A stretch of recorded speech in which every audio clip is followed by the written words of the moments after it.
નમસ્કાર દર્શક મિત્રો, ધ લોકસત્તા શોમાં આપનું સ્વાગત છે।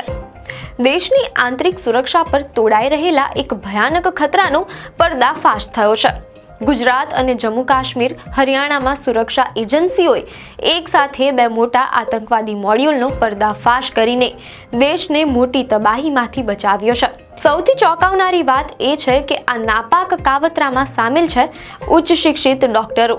એક તરફ ગુજરાત એટીએસે ISIS મોડ્યુલના 3 આતંકીઓને ઝડપી પાડ્યા છે, જેમાં ચીનમાંથી MBBSનો અભ્યાસ કરનાર એક ડોક્ટર સામેલ છે। તેમનો મનસૂબો હતો સાયનાઇડ કરતાં પણ ખતરનાક ઝેર રાઇઝિન બનાવીને ભીડવાળી જગ્યાએ કેમિકલ હુમલો કરવાનો।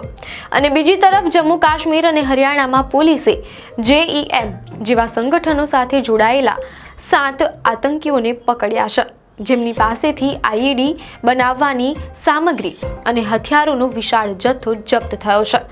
ગુજરાત ATS દ્વારા 3 આતંકીઓ ઝડપાયા છે, જ્યારે જમ્મુ કાશ્મીર અને હરિયાણા પોલીસે સંયુક્ત ઓપરેશનમાં કુલ 7 આતંકીઓને પકડી પાડ્યા છે। આ આતંકીઓનો મનસૂબો દેશમાં કેમિકલ હુમલા અને મોટા IED વિસ્ફોટો દ્વારા વિનાશ વેરવાનો હતો। સૌપ્રથમ વાત કરીએ ગુજરાત ATSની સફળતાની। ગુજરાત ATSના DIG સુનિલ જોશીએ જણાવ્યું કે ગાંધીનગરના અડાલજ અને બનાસકાંઠામાંથી ISIS મોડ્યુલના 3 આતંકીઓને ઝડપી લેવાયા છે, જેઓ છેલ્લા 1 વર્ષથી રડારમાં હતા।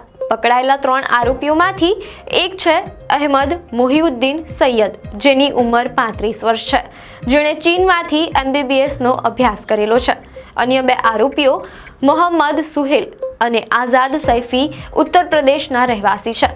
સૌથી મોટો અને ભયાનક ખુલાસો એ છે કે આ આરોપીઓ એક કારમાંથી મળેલા પ્રવાહીની મદદથી સાયનાઇડ કરતાં પણ ખતરનાક ઝેર રાઇઝિન બનાવવાની ફિરાકમાં હતા। તેમનો ભીડવાળી જગ્યાએ આ ઝેરી કેમિકલ હુમલો કરવાનો મનસૂબો હતો।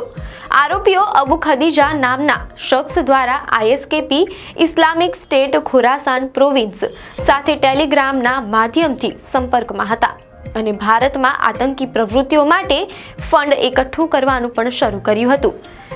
આરોપીઓ પાસેથી 3 પિસ્તોલ, 30 કારતૂસ, 4 મોબાઈલ અને 2 લેપટોપ કબજે કરાયા છે। ડોક્ટર સૈયદના 17 નવેમ્બર સુધીના રિમાન્ડ મેળવવામાં આવ્યા છે।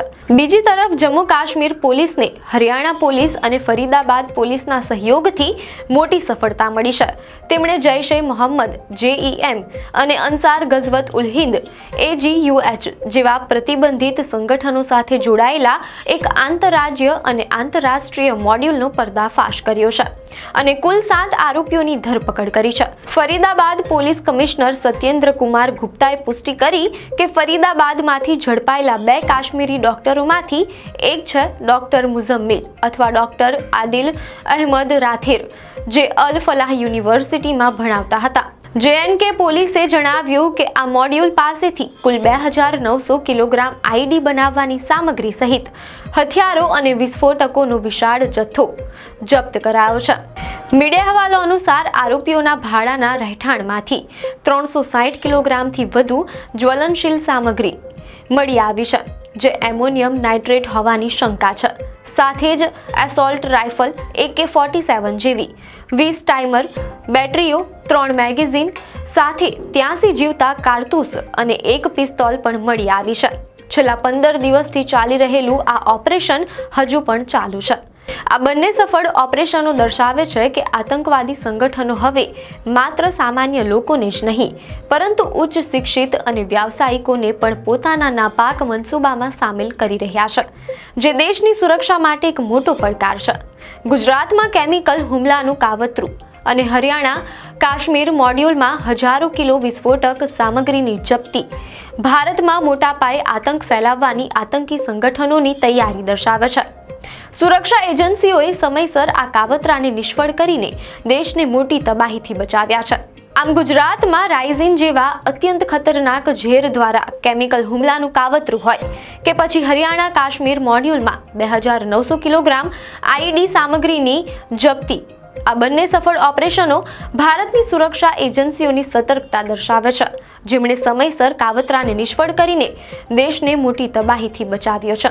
સુરક્ષા એજન્સીઓ આ નેટવર્કના મૂળ સુધી પહોંચવા માટે સતત પ્રયત્નશીલ છે, જેથી ભવિષ્યમાં આવા કોઈ પણ ખતરાને અંકુશમાં લઈ શકાય. આપને માહિતી સારી લાગી હોય તો વિડીયોને લાઈક અને શેર કરજો, ચેનલને સબસ્ક્રાઇબ કરજો.